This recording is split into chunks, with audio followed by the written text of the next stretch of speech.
All right, hey everybody, this is Kevin. I'm here with Tosin Abasia, the mastermind behind Animals as Leaders, here in San Francisco at the Regency Grand Ballroom. So, first question I got for you here is, we'll just hop right into it. Why do you decide to play on the 8-string guitars? I don't know. I guess Meshuggah started using them on the Nothing album. The first time I heard it, and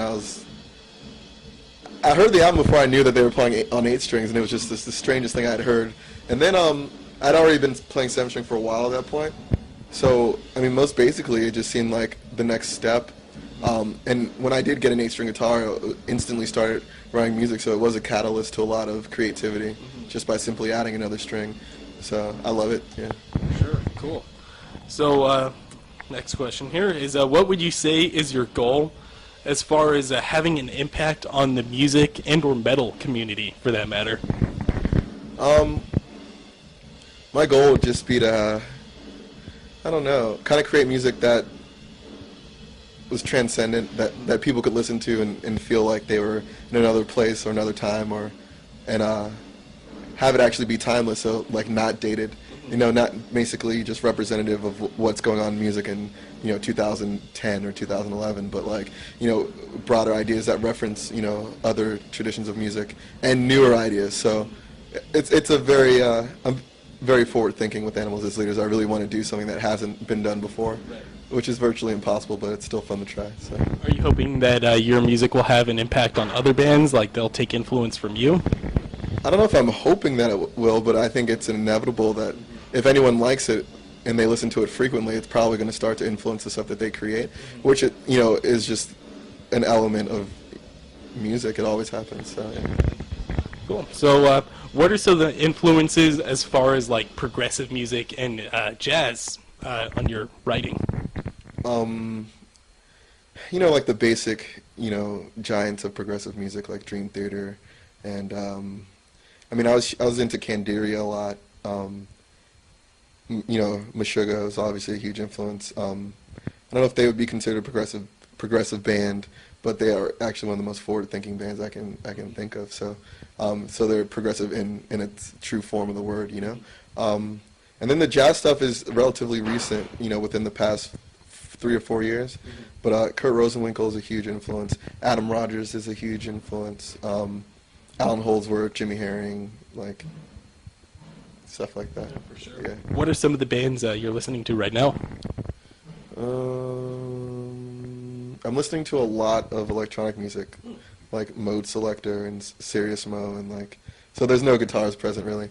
But Jimmy Herring CD, he's kind of like, he tours with bands like Widespread Panic, and he had like a Grateful Dead sort of jazz reinterpretation of Grateful Dead tunes.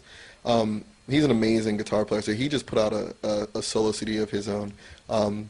So I've been listening to that a bit, as well as Kurt Rosenwinkel just did a CD with a big band from, it's like a jazz orchestra from Portugal, and it's like really cool interpretations of some of his older tunes. So, yeah. All right, so your guys' music is also obviously really complex in nature. What would you say is the hardest part about writing stuff like that?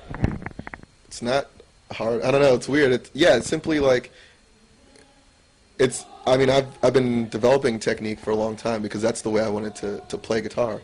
So at this point, when I go to write, I can utilize the technique that I've already accumulated, and then my influences basically drive me to create in the same direction. So it's not like I struggle to create, riffs and odd meters. It's simply how I write now because of the steady diet of, odd metered music that I've been listening to. Yeah, so it's all just really natural. Yeah, otherwise I feel like it would sound forced or unnatural or like a bit, contrived. Like most basically, like what you hear is what effortlessly comes out when I play. Yeah. So, what is the most rewarding part about playing all this music that you've written live? There's a lot of rewards. The fact that people are enthusiastic about it and they actually really get what I was trying to, convey is really one of the most obvious rewards of playing live. But then playing with the other musicians in the band, Naveen is an amazing drummer and he plays with such passion that when I'm on stage, it's like I get to, in a way, be a fan, and experience him playing as well.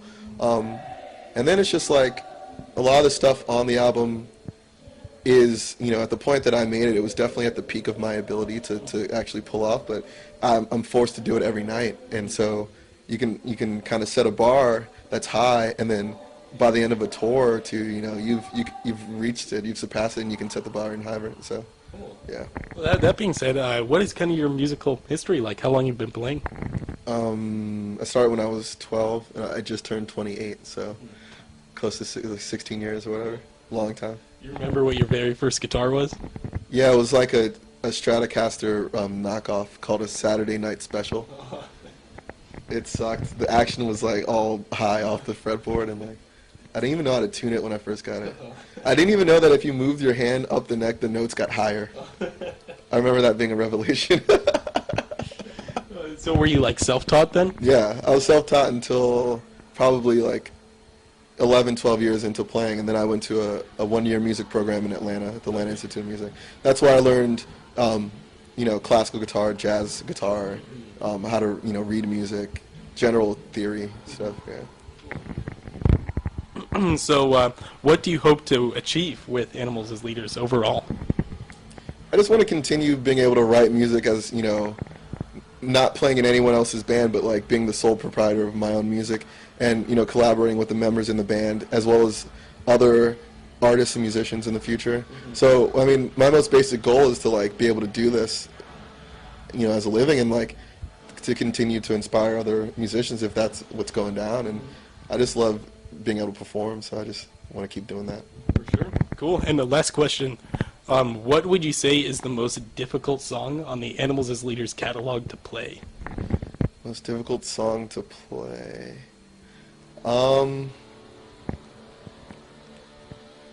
Like in its entirety? I'm trying to think. Or like any segments of any other Yeah, songs? they all have really intense parts. We're playing Song of Solomon for the first time on tour, and that's got some gnarly-ness. Maybe that song's the hardest, I don't know. Cool. Yeah. Oh, for sure. Thanks for your time, man. And good luck tonight. Looking forward to the show. Thank you. All right. Cool. All right. Thanks for watching.